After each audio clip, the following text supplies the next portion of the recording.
veteran of Pricewaterhouse, HP, Harbridge Consulting, and PepsiCo. He's an MBA graduate of Harvard Business School, Wall Street Journal award winner, and he has deep expertise in helping new tech ventures gain customer adoption, accelerate target market results, and drive profitable growth. It's really an honor to have Michael here tonight. Thank you so much. Please welcome Michael Eckhardt. Thank you. Thanks.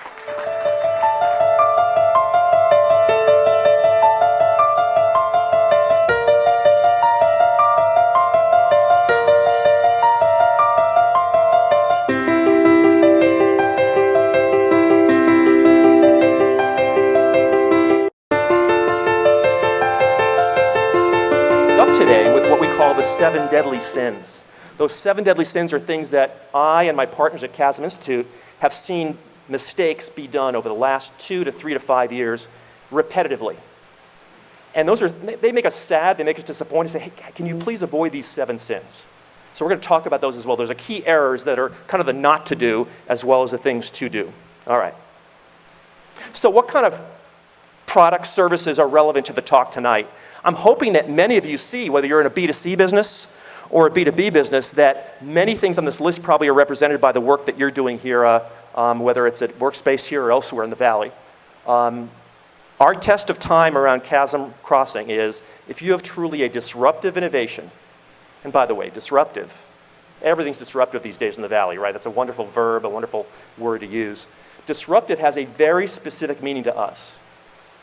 Your solution, your technology, your product ain't disruptive unless it has these characteristics. At least 2 out of these 3. One is, does it require a change in behavior by either the customer, the ecosystem, or your channel partners? 2, does it require a change in mindset? That is, we think differently about cloud computing versus on-prem computing. Or we think differently about electronic vehicles versus internal combustion engine. And then the third criterion is there a change in workflow required by the user or the department buying? So it's a change in behavior, a change in mindset, and a change in workflow. And if 2 out of 3 of those are yes, then you have a disruptive innovation. If you're 0 for 3 on that list, you still have a cool product, but you don't have to cross the chasm. That's the good news. The bad news is you don't have to cross the chasm because somebody already has before you, and they're probably ahead of you by 2 to 5 years, so be careful about being happy about that last statement. And so disruption is something that you can use to your advantage, certainly, if you're on time, not too early, and certainly not too late. So IoT, or we don't have wearable computing up here, but you could add that to the list, cloud and SaaS. Let me just ask those 3 criteria. If you think of the shift from on-prem software to cloud solutions, is there a change in behavior, a change in mindset, a change in workflow? Bing, bing, bing. I think it's all 3. And that doesn't mean bad, it just means that some companies like Salesforce are configured to actually run a business in that mode. Other amazing companies like Oracle, they've got to make a change, don't they? They've got a whole Salesforce and organization set up for on-prem, and now they're making that shift. So they're being disrupted while also being one of the disruptors. What the model does not address are more generic products, undifferentiated ones, commodity food and beverage. There's other ways of thinking about those. This is really for both technology, services, products, and solutions, just to put kind of something on the radar screen for what we apply it to. Okay. This is the headache chart we start with, which says, holy cow. Turns out that there's 14 different stages in the adoption curve. We know this because we studied it. We've taken a look at 255 different examples here in Silicon Valley of companies going to market. And it turns out that of these 14, there's not a bad or good one, but there are places where you, as a founder, in the early stage of this, have to be really, really careful. By the way, because your investors are excited, or because your channel partners are excited, means nothing unless the customers are excited about buying. Have you noticed that? The fact that your building is really buzzed because you're launching next week, but the marketplace doesn't care, is kind of a sad statement on some of the launches we've seen. What we're going to also be describing here is the fact that ultimately, our focus here is going to be the first third of the life cycle. We're going to get into much more detail on this. The reason we call this the Tech Market Model 2.0 is because we've really expanded the definitions to allow you to get much clearer on where you live in this process. So we're going to get deeper into this in just a moment. The thing we start with, for almost any client that we work with, whether it's a 1-week engagement or a 6-month engagement, is let's figure out where you are today on the adoption curve. Seems so easy, right? Seems so simple. It must be early market because we're still in the lab. We're not done with the product yet.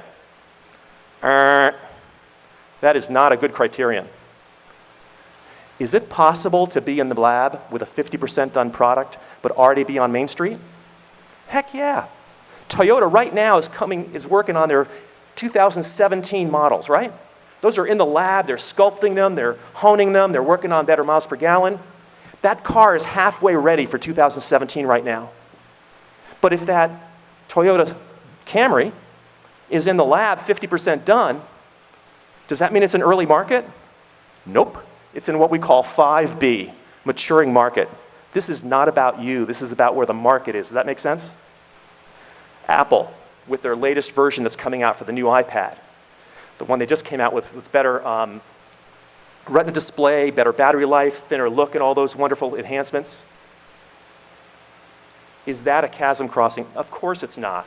iPads over the last 3.5 years have had huge pickup both in North America and elsewhere. That's already in what we call thriving Main Street, just to the right of Tornado.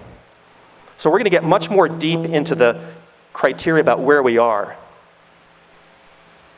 5 things in the arrow slide here that say if you care about these as founders of your company, these are things that we believe the tech market model can help you with. The first one is customer insight. Not customer data, not customer information, customer insight. What do we mean by that? By that we mean the following. We're saying, can you see things about problems, broken workflows, frustrations in the marketplace that you can solve before anybody else can? That's the real point. Customer insight. Can you see it before somebody else? 2, product feature decisions. How many people here are fighting today with their co-founders about adding in features or subtracting features out? Those are big discussions right now. What we're going to see is in the first rev, the first 1 or 2 times that you try to go to market, the biggest decision is not what else can you add into this thing to make it even more complex, right? It's actually, can you do subtraction? Can you make this a simpler adoption process for key customers out there? Not because they're not smart, but you want to minimize their risk and minimize your risk in deployment. So we're going to get into that as well. And that's the third one, minimizing market risk, product launch readiness, and then competitive positioning. Those are the 5 elements that we see as important to any specific go-to-market process. If we also go through and say, now, what are the patterns? If you think about where you are today or what companies you might have worked with in the past, basically it turns out there's 8 patterns that at Chasm Institute we've been studying over the last 4 to 5 years. We've looked at, like I said, 255 different company examples. And it turns out that every stage has a particular characteristic or a particular type of dynamic to it from a market standpoint. Let's take a look at some of these. The first one is stage 1, initial excitement by visionary customers. By the way, that's a great way to start. It's a horrible way to finish. And by that I say, if that's the only people you can get to adopt, the visionaries only represent about 7 to 9% of the entire market. Are you going to make your numbers selling only to visionaries? You might this year, but you're not going to have a scalable business after all after that. So initial excitement, important, but that's not where the real money is in terms of longer-term maturation of the market. So early market, important. We'll talk more about that, of course, the highs and the lows of that in a minute as founders. The second one is what we call the chasm. Now, let's be really clear about something. I know we wrote a book called Crossing the Chasm, and my boss, who's the chairman of Chasm Institute, Jeffrey Moore, wrote most of the book. I was involved in examples and some of the other writings in the book. The idea is that the chasm is not a bad place to be. Usually when we do work with executives, they say, oh my God, please don't tell us we're in the chasm. Chasm's not a bad place. Chasm means you're done with the early market. Now it's time to go after what we call the pragmatists, the normal customers. So it's not a bad stage. It's a heck of a bad stage to get stuck in, though. It's like 3rd grade. 3rd grade's not bad, but if you're in 3rd grade too long, that's not such a good thing, right? Like a couple years, 3 years, 4 years. 3rd grade's looking pretty bad. Chasm's looking really bad after 2 or 3 years. Chasm means you've excited the early market, but you haven't gotten the main marketplace to really see the benefits of your solution. Why should they switch? So it says here, disparate pilot projects yielding weak traction. Notice it says disparate, but you could also say desperate at times. It could be similar to that concept. All right. What we described there is this is really highly focused demand among the first normal customers to buy your solution. If you think of wearable technologies, if you think of some IoT examples with sensors, technologies, and so forth. Highly focused demand within segments. Certain segments care deeply. Most other people don't give a rip about the solution. But notice the caution there. Only about 15% of sales team members actually can sell a product that's in this bowling alley, this early stage. How can that be? You've got a heck of a lot of sales teams on Main Street that's very transactional, and they're very good at that. They make their mortgage payments based on those wins. They make their boat payments, their tuition payments for their kids, all that stuff. But if you circle back to bowling alley, 1 out of about 7 sales reps know how to do what's called consultative sell. Consultative sell is how do you actually not just sell and transact, but sell and inform, sell and educate, sell and consult. And that's really what that piece is. That's a 1 out of 7 is what we see. So if you're a founder and you say, man, we need to double our sales team, I would argue no. You need to double the skills into the consultative side, but it may not be doubling the sales team. I'd rather have 5 really, really skilled people there than 10 or 15 or 30 who are used to selling mainstream products that aren't really requiring evangelism, consultancy, education, and so forth. Tornado, you can't schedule tornado. Tornado is when not you, but when the category grows at 45% or more. That's pretty fast. 45%, I mean real volume, not we sold 5 last year, we're selling 8 this year, so whatever that is. I mean in scale, but based on volume. And the reality is on the tornado piece, that it's when the category goes into tornado. It's possible for you to be growing at 10% a year and still be in tornado. How can that be? It just means you're not enjoying tornado. Is that possible?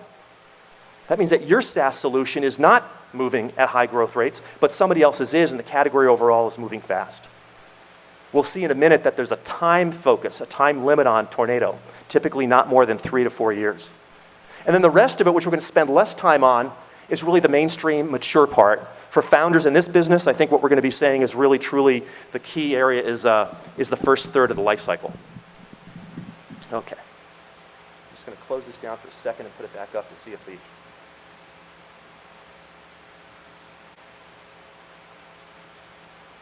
features to have in our product, who our customer, those are all important questions.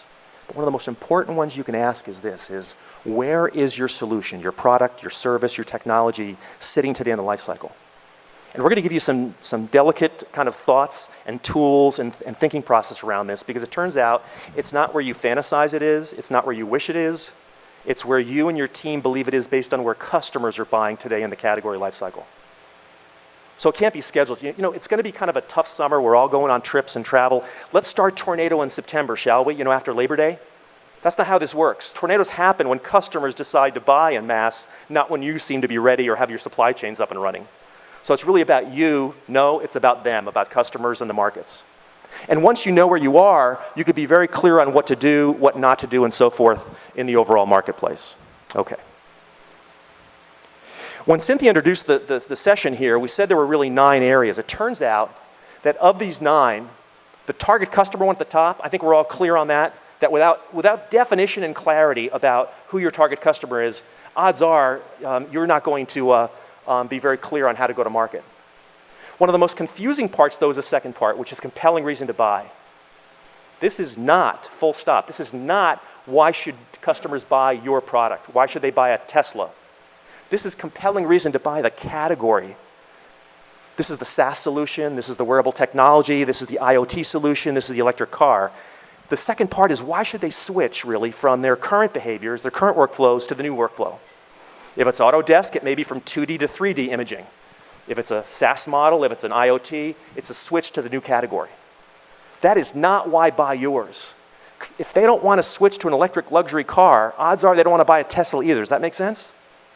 Later, in this 8th step, it's going to be why buy our product. So the first one is why switch. And if you're in a venture and you're having trouble finding customers who want to switch, that's a serious blemish on our opportunity for growth. Why? Because switching is really what the market requires for a venture to win. Going from old ways to new ways, from spreadsheets to automated software, from easy software, basic software, to advanced analytics and big data, for example. Whole product, the third one. When we talk about is the product ready to launch, We're going to talk in a minute about the most important question on this list of 9, which is, I really don't care if your product's ready. Is your whole product ready? And by whole product, we mean the full complement of not just the core technology, but the pre-sales, the post-sales, the training, the support, the applications, all the things make a whole product whole. We're going to see there's one place on this adoption curve where you can get away with not having a whole product. But I got news for you, that's not in Chasm Crossing, that's an early market. In early market, and the truth be known, is you can get away in that early stage with what we call an 80% whole product. Product's still got to work, but you're going after visionaries, after early adopters. They're a little more forgiving, and they want to get speed to adoption for themselves, so they're willing to compromise on a few things. But man, you better pick the right 80%. If there's no post-sale support fully built out, they're okay. They got a screwdriver, and they've got some talent, and they've got some confidence, they can handle that. But if the core technology doesn't work, forget about it. So this whole discussion of lean, which I think is a fantastic issue when you think about how to get to market and launch and learn, that is an early market phenomenon. That's fantastic. That's a really bad idea in the main marketplace, to throw what we call a lean solution or an 80% ready into your mainstream marketplace. That's a good way to basically discourage or piss off customers in the process. Now we're going to get in a little more detail in a minute, but of these 9 areas, each one of those on the go-to-market side, each one of those has a question associated with it. So it turns out there's not 50 questions or 70 or 100 to take a venture into the market. There's 9. And of course, you could say there's subsets and subtext to this, but basically of these 9, the first 3 are really the predominant ones. Target customer. If your founders, let's say you've got 5 people in your venture, and I separated them into different parts of the room and interviewed them, and they each gave me a different idea about who they're going after, then we know we don't have alignment. The danger is, if you can't get alignment on that first one, the odds are you're kind of screwed on the other 8. So the first one is not anybody with a pulse, boom, boom, boom, boom, and $5,000 or $50,000 who wants a new piece of software for financial management. That may not be quite clear enough from a target market standpoint. So what's the specific profile? We talked about personas, specific types of customers. Who's going to buy in the next 6 to 18 months? That's the first question. We always advocate that you also answer a secondary question, which is, so who's not a target customer? You might be going after enterprise. You might be going after B2C consumers. You might be going after this really fuzzy notion. Have you heard about people throwing around this term, SMB? SMB is a really, really dangerous term.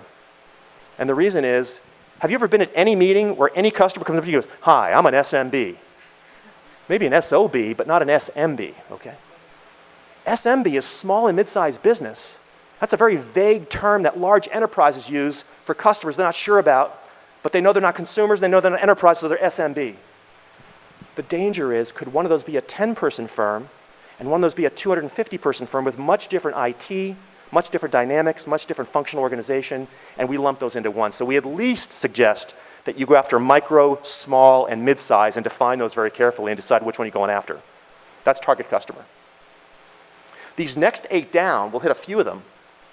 One is, what's the compelling motivation, this compelling reason to buy that will drive your success with them in the next 18 months?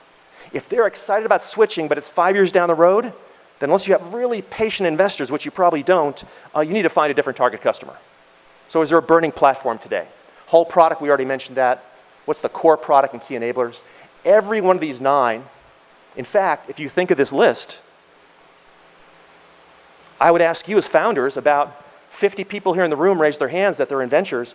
What I would want you to be able to do is to fill out just one page individually, not with your other founders looking over your shoulder, and could you get agreement and alignment on these 9 areas about how we're going to market?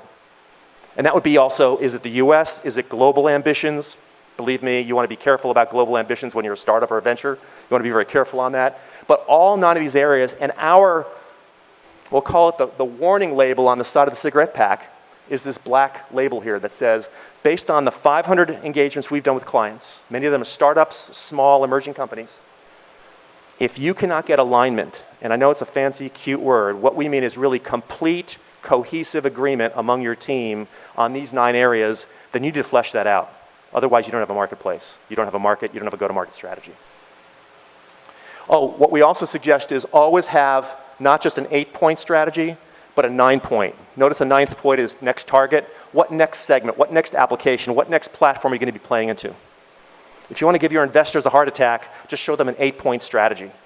9 says, how do we actually get this to be viral, to actually elongate it into other adjacencies, into other places as well.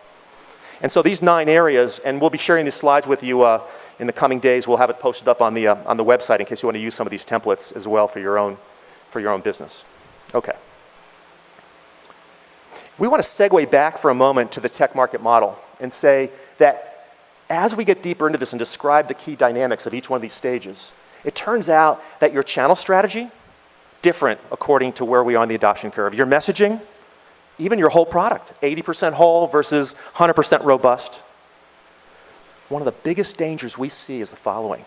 You launch, and the first 5 customers you have are early customers over here. And guess what? Not a single one of them asked for a reference. That's pretty cool. They're also willing to accept an 80% whole product. They also didn't ask, are you guys the only one with this type of category solution? In fact, you get major prizes on the left-hand side for being the only one actually deploying a certain product, a certain solution.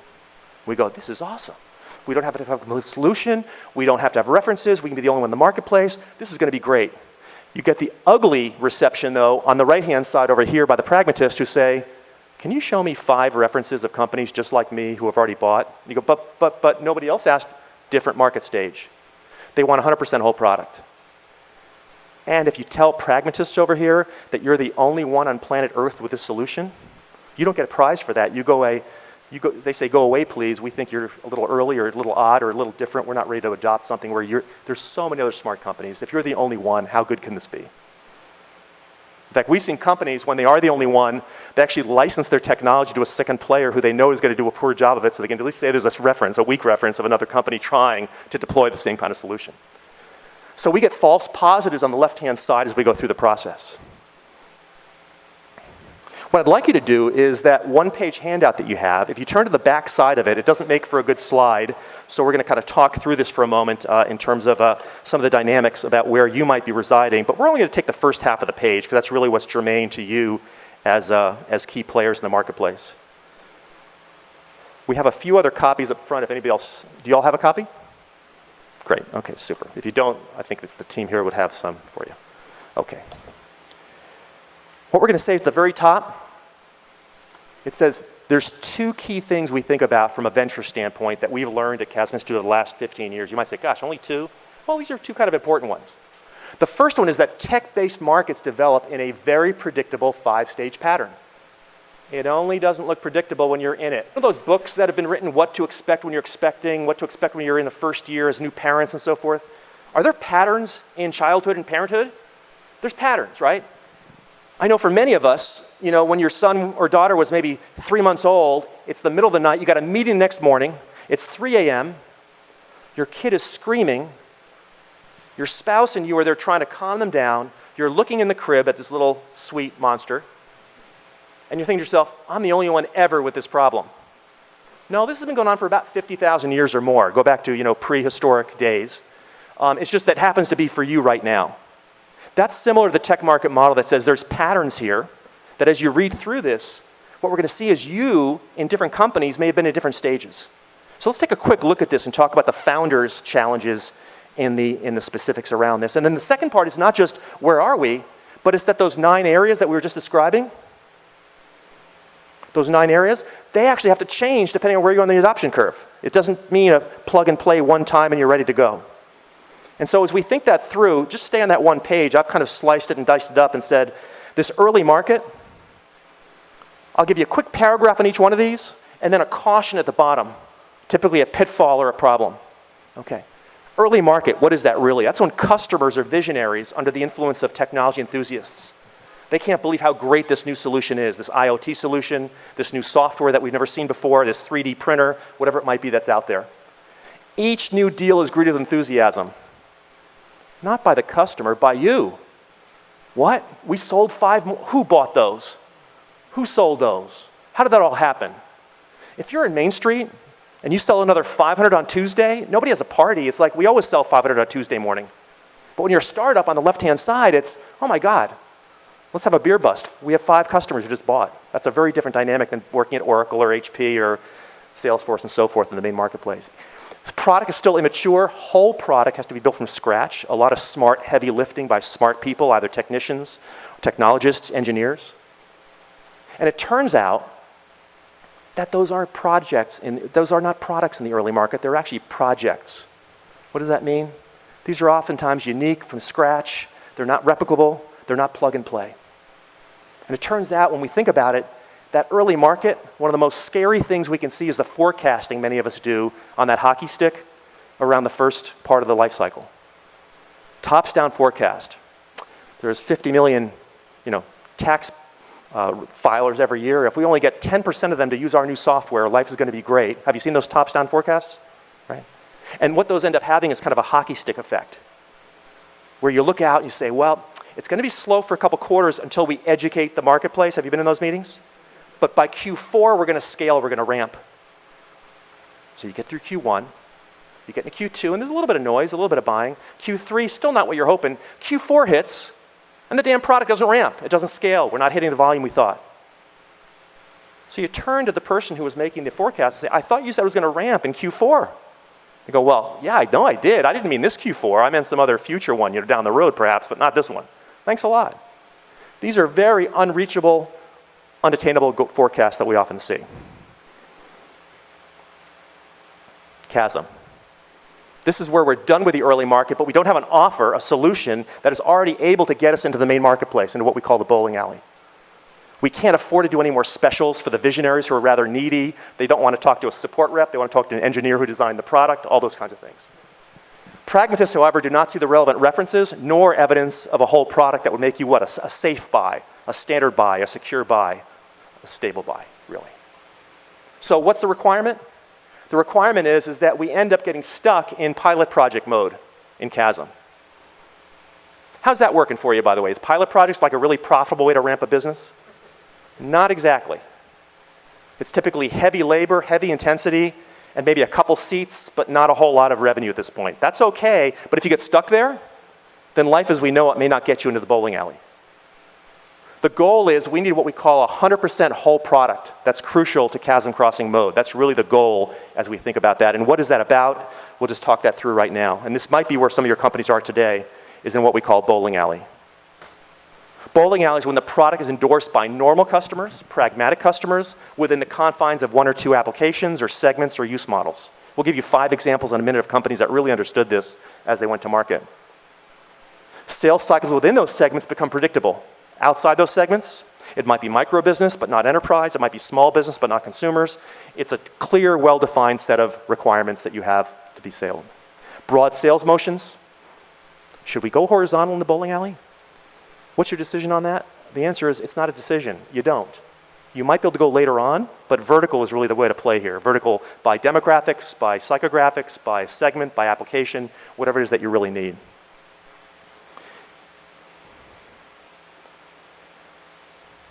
And so what we recommend is what we call taking the beachhead approach.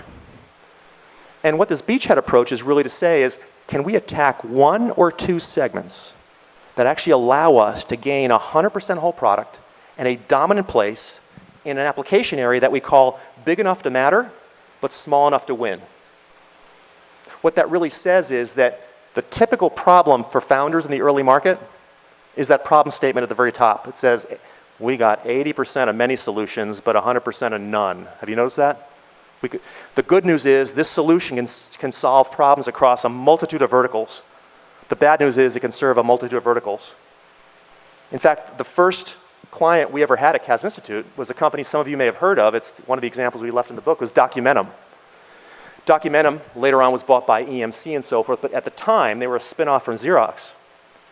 And Documentum had a problem. They had 75 possible segments they could go after with this software document management workflow solution. This is basically going from paper to software for document management. 75. And if you talk to the CEO at the time, you go, wow, 75, how about if we study every one of those for a week? That's 75, that's a year and a half. Do the math on that. We'll never get this product launched. Plus, we can't possibly solve all 75 of these segment problems. So what we did in a very rudimentary way, the tools are better now that we've developed over the last 5 or 7 years, But over 15 years ago, we worked documenting through the process of 75 possible application segments. And with our scoring, rating, and ranking process that you're going to see in a few minutes, we took it from 75 down to 50, down to 28, down to 10, down to 3. Wasn't a random walk, wasn't a Brownian motion, it was specific reasons for knocking it from 75 down to 3.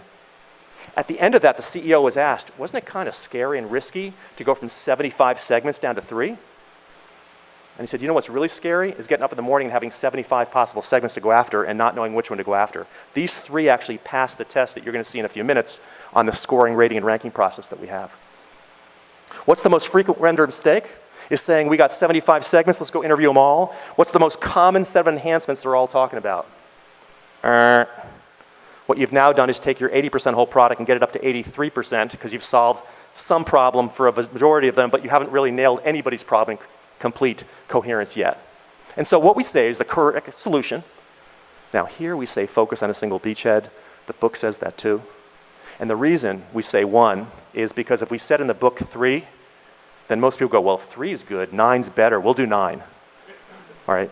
So the dirty little secret is you can do a couple, but more than that, and you probably don't have a chance to really nail the main marketplace. And then for that 100% whole product, pick that list of requirements and solve it. Every one of these examples here, all 6 of these companies who today are fairly proficient, large, nice market caps, Apple, Dropbox, Salesforce, Google, Facebook, and Amazon, all of those at some point made a decision about what to go after. The simplest example is this last one. I mean, Amazon, they certainly didn't start off with Amazon Web Services or selling bridal goods or selling lawn furniture. What was the first application they did? Books. For 6 years, they were a book reseller online. That was it. And what Bezos was thinking about at the time was to build out a platform and an infrastructure and an ecosystem that really supported e-commerce, and books was one of the best things to start with. Why? Because books were already sitting on Main Street. It was a well-understood thing. And that's what they really took 6 years to invest in. They didn't stay there. They moved into other areas, obviously. What about Facebook? They've got 1.2 billion users now. They didn't start with a vertical strategy, did they? They went to a broad, what do you think? No, it was one university. It was Harvard University. That's where they started. Then they went to the other Ivy schools. Then they went to University of Texas and Michigan. And eventually, parents and grandparents got into it, at which point some of the students departed Facebook. We understand that too. You don't want to be on there when your grandparents are on there. But the reality is there's lots of viral effect into other universities, other people along the way.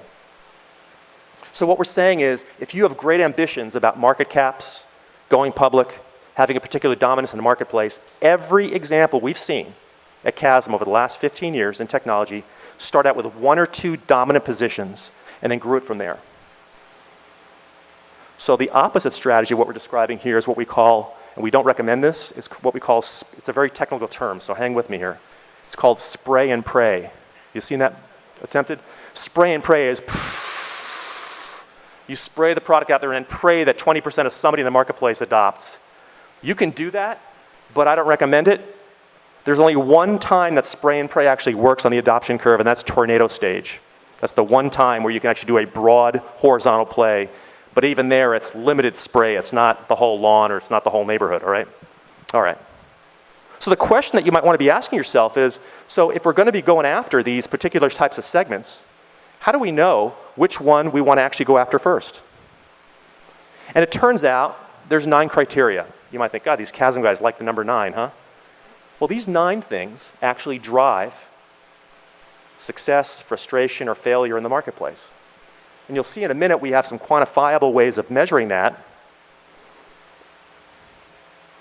we'll come back to in a moment. But basically, there's a scoring methodology that says, of the segments we're going after, how do we weight them, score them, and rate and rank them? But first, let's talk about what those 9 inputs are. The first one is an accessible, well-funded target customer segment. We know what well-funded is. It means, do they have some money, some discretionary income, some budget for this item that we're trying to sell? But what does accessible mean? Accessible means, can we actually reach these people? Do we have the channel to actually go and sell in a credible way with these people, or no? If you can't reach them to interview them, the odds are you can't reach them to win with them and sell to them either. So there's a dynamic here at play. So that's the first one. The second one is, there a near-term, next 12 months, compelling reason to buy? Compelling reason to switch, is the pain high enough? And as you go through these 9 areas, basically what you're going to see is, hey, wait a minute.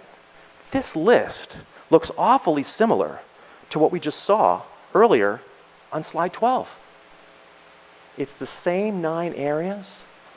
In this case, it's organized around your table of contents for your go-to-market strategy. But the reality is that when here it is for deciding which segments you actually go after and which ones you don't. And basically, there's a scoring technique we use where you give for your venture, whether it's wearable computing, whether it's software for finance, whatever it may be, you give each of those items a 5 for a really strong position for you. So if you have a really good feasible whole product, you give that a 5. If there's a no entrenched competition, you give it a 5. But be careful, if there's no competition at all, that's kind of a danger sign. That's not something to have a party over. If you don't have any competition, that means there's probably a rat hole you're going into as opposed to a business that can really scale. So each one of these, you score a 1, a 3, or a 5. And as you hack through this, what you're thinking is, hey, can we use 2s and 4s in this scoring? And the answer is no. We'd like you to spread the scoring out with 1 being low, 3 being neutral, 5 being high, and not using 2s and 4s. Not because I'm a difficult person, but because the reality is if you give human beings a scale of 1 to 5, we tend to cluster around 2, 3, 4. We want you to do the more difficult thing. And so there's a bit I'm skipping here on the process, but each one of these 9 areas, hey, what's a perfect score? 9 times 5, carry the 2, square. Jonathan, you're right, 45. If you score today on your segment that you're going after a 45, then you shouldn't be in this room right now.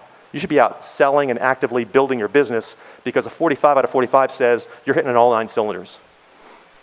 It turns out that the critical threshold is if you can get a 37 or above out of 45, there's an 80 to 85% correlation with success in the marketplace if you get that 37 out of 45 in score. Okay. Now, is it a crystal ball? Of course not. But it gives you some high levels of confidence. And around those 9 areas, what you'll also notice is a couple things.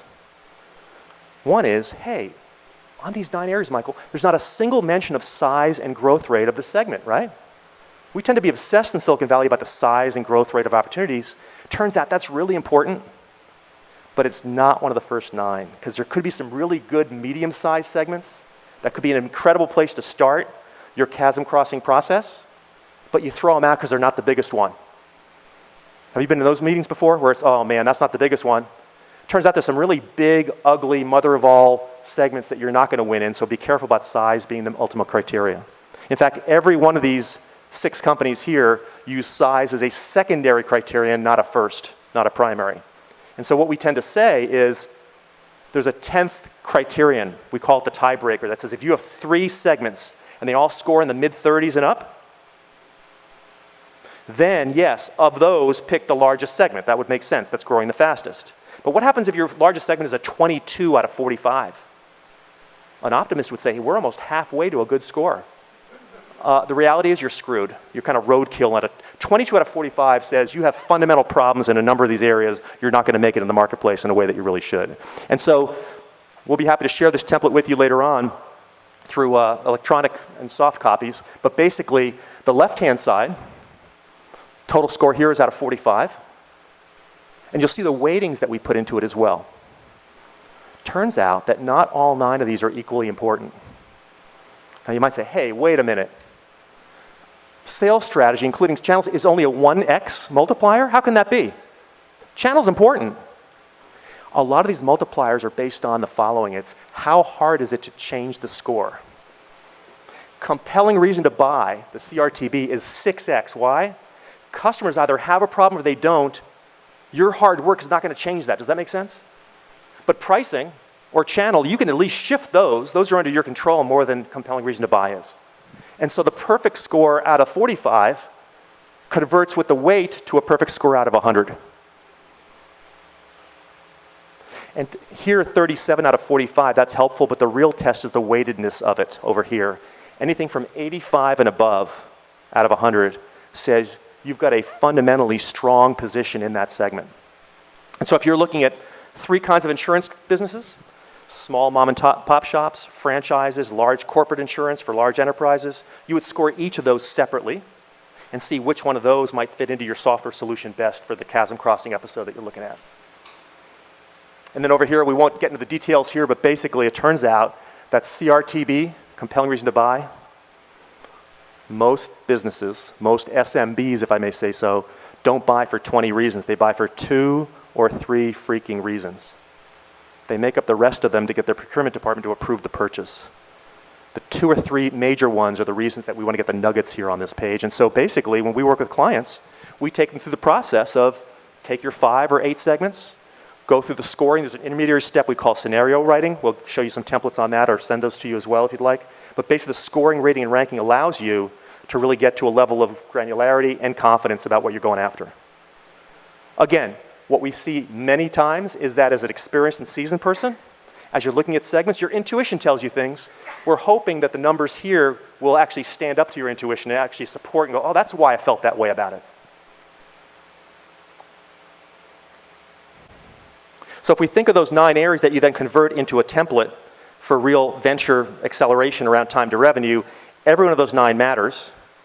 What we can say is the following is every one, as we think through the process of how do we go to market, requires some level of thinking, wisdom, smarts, etc.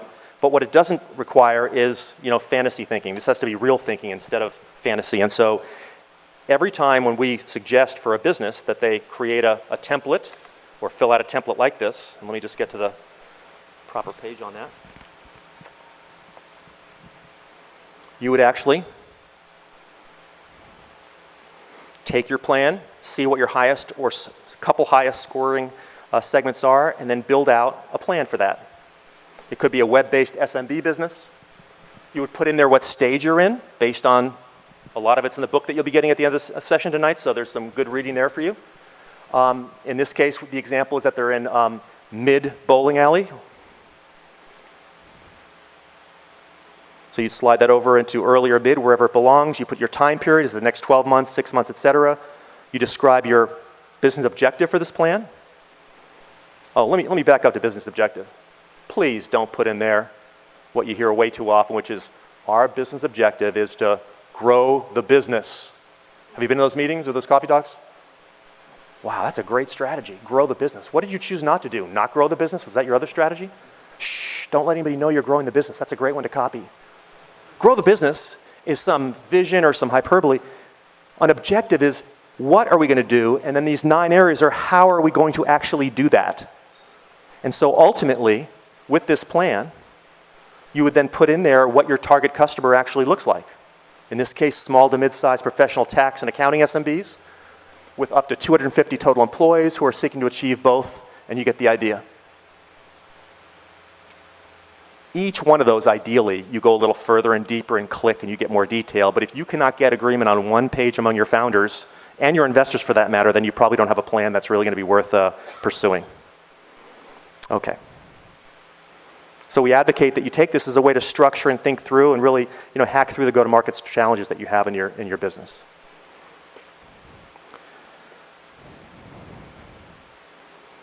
Let's talk now about what those 7.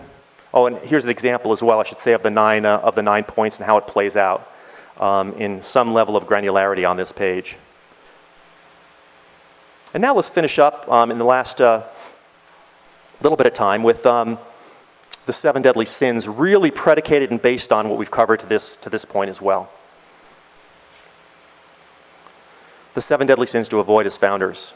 First one, and take a moment to read this through, because it's one that I think we see at least once a month with the companies that we work with.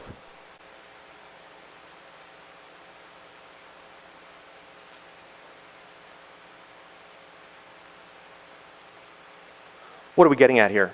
Your first 5 customers, if they truly are early adopters here on the left-hand side, at some point you need to let go of them. Don't tell them you're letting go of them. Don't ignore them. Answer their emails, answer the phone calls, but don't take every single piece of advice that they're giving you and build it into the product. You're going to build a really oddball product for a really oddball group of customers in the early market. We say if you're going to do 10 or 15 customer interviews and you're sitting in the chasm crossing mode, at least 2/3 of those should be with what we call pragmatic customers on the right-hand side. Why? That's your future. Is it possible that you're going to get some pretty strange answers from early adopters on what else to add in as features and enhancements to your product if you listen too carefully to the left-hand side. Those are the people your parents, by the way, warned you about in college and thereafter. Hey, these aren't the normal people. They're very visionary. They're fun to have in the frat house, but you may not want to live with them after school and all that stuff. The left-hand side is creative, visionary, etc., but they are not the font of good ideas for main marketplace. In fact, there's one printer company here in the US that misunderstood that, and their name shall remain nameless. But the reality is they had a small product the size of a Kleenex box called the small photo appliance. It was about the size of a Kleenex box. You could print 4x6 prints on it. It was going to go in your home and so forth. Early market loved it. The early adopters, 30,000 bought it. It got stuck there in the left-hand side. So this company went and said, we got to find out from customers, what is it that's keeping them from wanting to do more printing at home? And so they went back to their 30,000 customers, and the overall powerful, strong consensus view was, it would be really cool if you could put a hard drive into the printer so you could actually store your photos in the printer too, in addition to printing them. So what this company did was take a $150 product, add $42 of additional cost to it, came out with a $190-something product, launched it, and it bombed. By that we meant only the early adopters bought it. Why? Is it possible, and by the way, whenever a consultant says, is it possible, it usually is it possible that the left-hand side did not replicate or represent what's over here? Could you make it easier for me to please use this product, not add some weird third functionality into it that really not is required? So be very careful about over-listening to your early adopters. I know we tend to say things like, listen to customers and 1,000 flowers shall bloom. It's which customers are important to know. The second one is compelling reason confusion. Take a moment, just look at those couple paragraphs.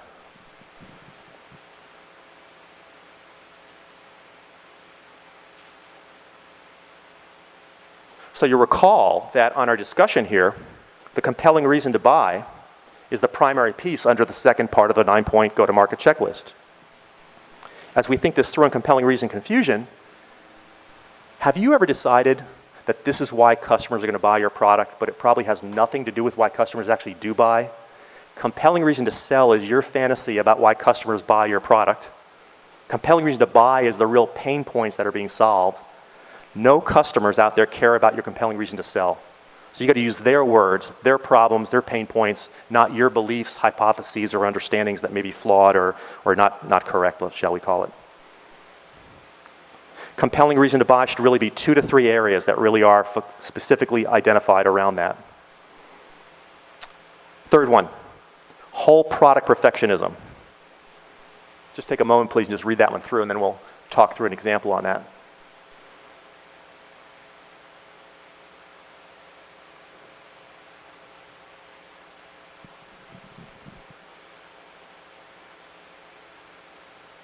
The main point here is if you're going to wait to launch until you have a perfect product, surrender now. There are no perfect products. What we can say is there 100% what we call MVP, minimum viable product, that solves the requirements of that segment or two that you've decided are the highest scoring ones you're going to go after? And it may be oftentimes the least complex solution. Stop thinking about what else to add in and consider subtracting things out to really make something a dynamic, scalable business opportunity for you in the near term. And so whole product perfectionism says, guess what? Whole product. We have very little concerns, as might you, here in the Valley, about core technologies, core products. The stuff at the center of that donut, some of the amazing people in the world are working here or in Bangalore or in Boston or elsewhere, and they're coming out with some pretty amazing core products. I don't worry about that for most clients. What I worry a lot about is the surrounding enablers, those things that actually are the glue that holds the product together and make it work. So you'll see here, this is just illustrative. There's 7 or 8 examples, but it's other hardware, software, and application software, compliance issues, does it work legacy-wise with the existing interfaces, all those things. And you'll notice in Chasm Crossing, it may be more about simplification than it is about adding in more things.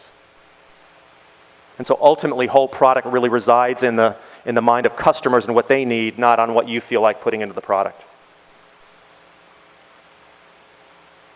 The fourth one is overdoing sales training or sales recruitment. If you have a team of 5 people, as we mentioned earlier, be really careful. Just because you're excited about your new product doesn't mean everybody on planet Earth needs to be a channel for you. Find some really dedicated channels who care deeply about your ability and your needs and your focus to really solve a problem, and then go after the channel that actually does that for you. What that's really saying is, I would much rather, and if you think about the illustration that we talked about just a few minutes ago, I would much rather have a dedicated sales team of what we call Tiger Team, men and women who actually know what problem at the heart of the segment is really at risk that you can solve, and go after that. Try not to get caught up in the overdoing of Salesforce requirements and so forth. Pricing misstep. Take just a moment to look at that paragraph, because we're going to talk about price elasticity and the fact that it is not equal across the full tech market model from our experience now the last 10 years.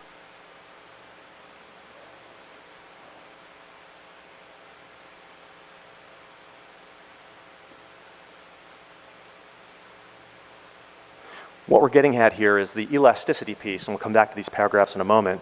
It turns out that later on Main Street, if you do a 10% price reduction in a known, proven, robust solution, you'll get a little bit of pop, a little bit of unit sales growth. There's nothing wrong with that at all. Many people go, chasm crossing, schmasm crossing. All we got to do here is discount the product and it'll get across. That's a fantastical thought, but not a real thought. In fact, you can find free products that don't cross the chasm. Can you think of an operating system, Linux, that for the longest time was perceived as free or positioned as free? How long did it take for Linux to actually get across the chasm? You can't give it much lower price than 0. And by the way, the early market did say, wow, this is free, this is amazing, it's not Microsoft, I love it. The main marketplace says, we know nothing in this planet is free. There's training, there's deployment, there's support, they're all cost of switching. And so the reality is that if you're in this chasm mode here and trying to get across, you need a reasonable price, whether it's a seat license or a subscription or whatever it is you're doing on your software, but reducing that further will not reduce the time to get across the chasm. In fact, it'll probably lengthen it. And you're also taking money out of it. If you can't, with the initial segment, solve a real problem at the price point that you believe is there, what are the odds of you finding other customers later who are willing to pay something? And so the freemium, nothing wrong with that, especially in the early market. But as you get over here, can we find a way to really monetize what we're doing? That's a major question that many of us have as founders of companies. So price elasticity is not equal across. In chasm, you could argue maybe raising the price gently might get you faster across than lowering it. The sixth one is one of my favorites, and it's weak messaging. I know Cynthia is talking about 6 words, not 5, not 7, and that's cool. But for a positioning message about when you go to market and how you really need to be thinking about that marketplace, the messaging piece that we had here is item 8. Do we have a winning position or message? Fundamentally, we say in a B2B space, and you'll see it in the first sentence there, ideally 75 words or less, ideally way fewer than 75 words that describes your product, your solution, your service. Now, nobody buys based on 75 words, we get that. But if you're at a conference and somebody looks at your name badge and you get in the elevator that night after the conference and they go, hey, you work for X.25, that's cool, I heard about you guys, what do you do? And they're getting off on the 5th floor of the elevator, right? And you're getting off on the 6th floor, and you got like 15 seconds to go through this. Usually what our minds do is scramble all that and go, hey, you know what, it's a complicated story. Would you like to meet for breakfast tomorrow morning? I'd be happy to show you the white paper on this. What a great way to scare away a customer, by the way. What they want to know right now is, tell me enough to give me hope that my breakfast tomorrow with you will be useful, productive, and helpful, and then yes, maybe I'll think about the white paper. But if you can't get those 75 words uttered to them in the elevator, you've only got 2 choices. One is to have that clear positioning with them, or 2, I don't recommend this, but hit the emergency button in the elevator. Now we got an hour to talk through our product. That'll be great, right? Don't recommend it. You don't make friends that way, but 75 words or less. In a B2C environment that some of you are in, it's 20 words or less. And it's not because you're dumbing things down, but it's because people are busy and you need to give them a kernel of hope that what you're doing is going to help them. And by the way, you'll notice my accusation in the 3rd paragraph where it says there's a host of terms that we love to use in software, all the illities and ivities. Those are actually pretty awesome terms when you're in the early market. scalability, manageability, quality, reliability, all those things. Over here in the early market, they think that's cool. Pragmatists go, what the hell are you talking about? We have the most flexible solution on the planet, or the manageable solution, or manageability. Over here, let's be much more specific about what it is we actually do. In fact, if you've worked for large companies before, and you walk down the hallways and there's posters about #1 in manageability, I always wonder what that meant. We have many different definitions depending on where we are. So ilities and ivities, they work well in the early market, they don't work in chasm crossing. The other piece we should mention on the messaging is that a good message has 6 components to it. They don't need to rhyme, we're not doing haiku here, we're not doing poetry. This is basically the blueprint or the core view of what we need to be saying. And so our message has to have these 6 areas. We developed this about 10 years ago and have been refining it ever since. And basically there's 4, so who are the target customers? Are they banks? What kind of banks? Are they developers? What kind of developers? Who? What's their core problem that they have? Our product, and then describe the new category. And by the way, this is where we go over the deep edge if we're a startup. Our new category is the silver transfixture category of hyperbolic solution sets in 3D. And people go, huh?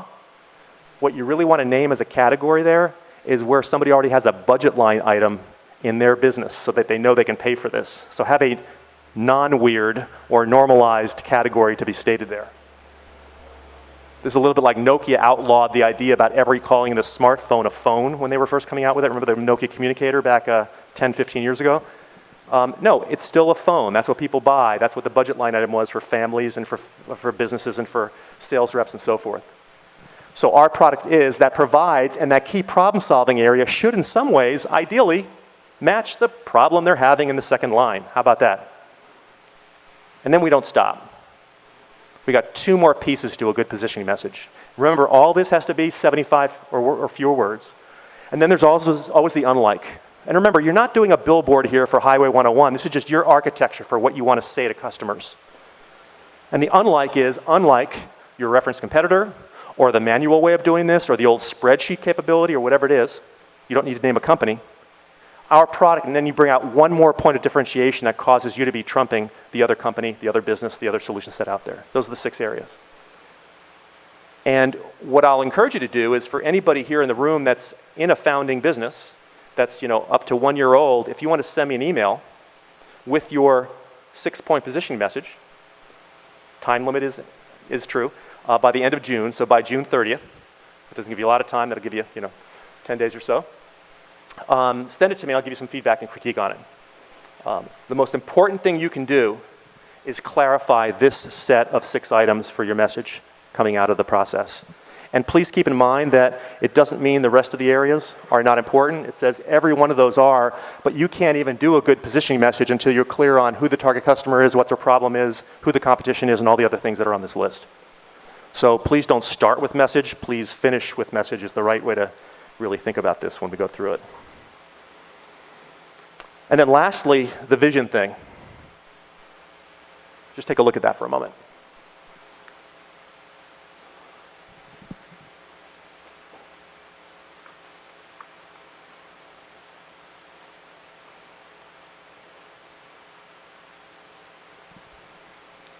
Turns out the early market is visionary. They want to hear about your vision. The rest of the market doesn't give a shit about your vision. What they care about is, what are you solving for me as a problem in my business, in my mission critical workflow, et cetera? So we get hooked on all sorts of bad habits with the early market. We don't need an 80% whole, we don't need a 100% whole product, just 80%. We don't need references. We can talk about vision for a while and get them really excited about it. All those things work in the early market. They're failure points in the main marketplace. Some of you watched Seinfeld when it was on, and one of my favorite episodes was the one where George Costanza, remember George? Where George realized at the age of 40-something that he really has not been very successful in his life. And he's decided that his instincts are wrong. See this episode? He decides to do the opposite of everything he thinks he's going to do. It's one of my favorite shows. So instead of bragging about being an architect, which he really wasn't, or this or that, instead, he's in a bar, and a woman walks up to him and goes, "Hi, my name is George. I'm unemployed, and I live with my parents." And she looks at him and goes, "That is so sexy." And she walks out of the bar with him, right? And so, wow, that worked. Do the opposite. The opposite here is everything you learned in the early market will cause failure in the main marketplace. Reverse your thinking, your instincts here. We get false positives here that don't allow us to actually capture the hearts, minds, and souls. In fact, even the message that you have for the early market should be a rather different one than for the main marketplace, for the money, the budgets, the pragmatists, and the real scalable businesses. So let me, at this point, am I turning it over to Raj or to Cynthia? Any thoughts? We can take a few questions from the audience now before we move on to the next part of the Igniters piece, and then I'll be around later on to answer any questions, and there's books as well in the back. Hope you found this informative and interesting from a standpoint of founders, early ventures, early stage. There's a lot of headaches and pressures and pain points that you have in your business. What I hope is that, basically these frameworks and the capabilities around them can really allow you to be a little bit more systematic, a little bit more process thinking around how to really hack your go-to-market strategy as you go forward. So with that, any one or two or three questions before we turn it back over to Cynthia? Yes, sir, in the back, yeah. Yep.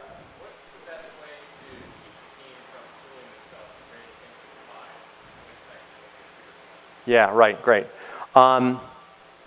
There's one step in between these two that I'll just mention, and we'll be happy to send you the templates for it as well. There's also some good write-ups in the book that you can utilize as well as you go through the process. But the main part is it has to be an outside-in view. Oh, whole product. Of course we've got whole product. Look at how great this is. The reality is that's not the right answer. So we actually want to score these based on how the segment would look at it, not how we would look at it. And that's a tricky thing. That's taking off our hat and putting on their hat.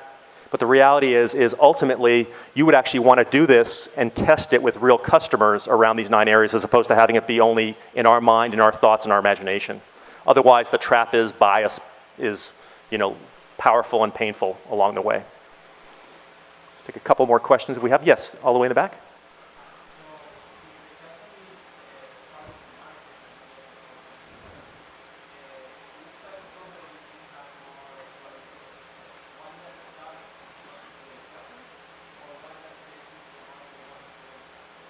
Wow, okay. So the question is timing of when you actually go into a marketplace.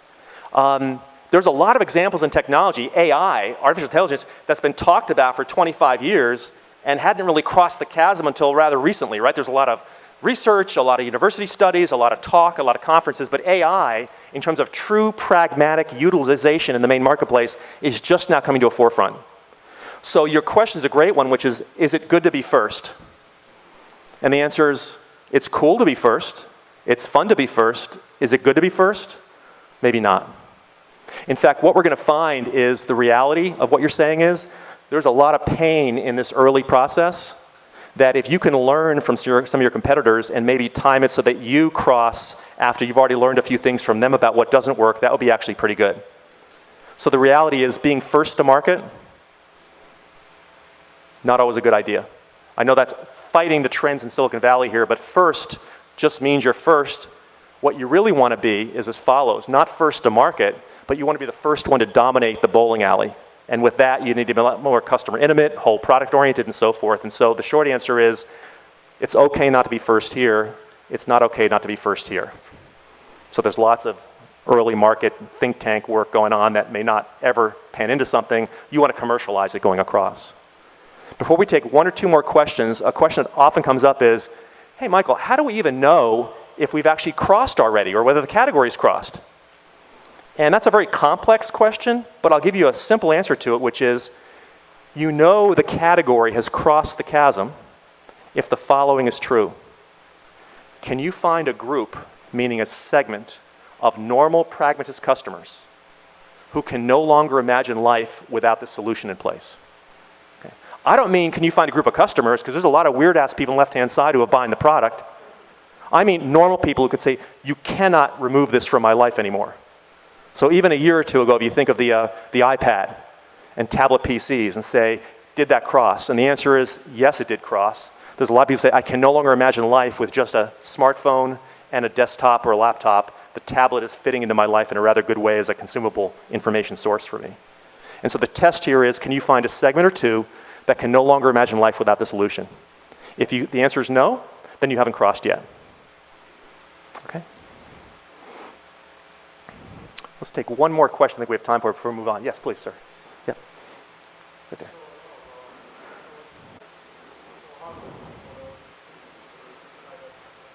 When you say two-sided, you mean a buyer and seller or something else? Okay. So what we can say is that oftentimes if you have a choice of where to actually go in the marketplace, we argue that oftentimes there's a B2C market, there might be a B2B opportunity, there's a whole different sides of the prism.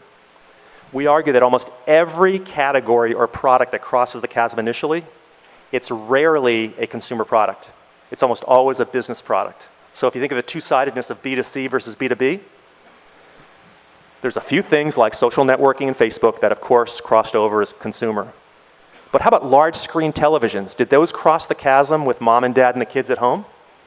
No. There were two specific applications for those large, now we got the 4K large screen TVs, but I mean even 5 and 8 years ago, the $1,000, $2,000 large screen televisions, or longer ago, it wasn't mom and dad and the kids, it was two specific B2B relationships out there. One was corporate lobbies where you'd put up a rather expensive, boastful, large screen story about why you and your company are the best on the planet Earth. And then the second one was sports bars, who saw it as a way to not have people stay at home and watch on TV, but actually go to the sports bar and consume alcohol and at the same time enjoy themselves, eat some food, spend some money, and so forth. Those are the two chasm crossings for the bowling alley play into large screen televisions. That was a B2B play, not a B2C. What we're going to see is even things like on the software side, most things are B2B first, B2C later on. So there's many, many sides to it, but we'd argue that if you have a choice of going after a small or micro or large business versus consumer, doesn't mean don't go after the consumer, but it means initially the phase you should really be going after is probably more likely the business aspect versus the consumer. And why? Because the pain is much more evident in the business area with P&L responsibility than it is with the consumer. Discomfort, frustration, all that may not always cause people to convert. Okay, let's take one more and then we'll turn it back over to Cynthia and Raj. Anybody else have a question? Okay. If you have more questions, you'd like to fill those out, send those to me as emails. I'm happy to do that. Want to thank you all for your time and your attention. I hope there were some kernels of helpfulness in that. And look forward to hearing some great things about your ventures in the future with Stanford Igniters. So thank you very much. Thanks. Thank you.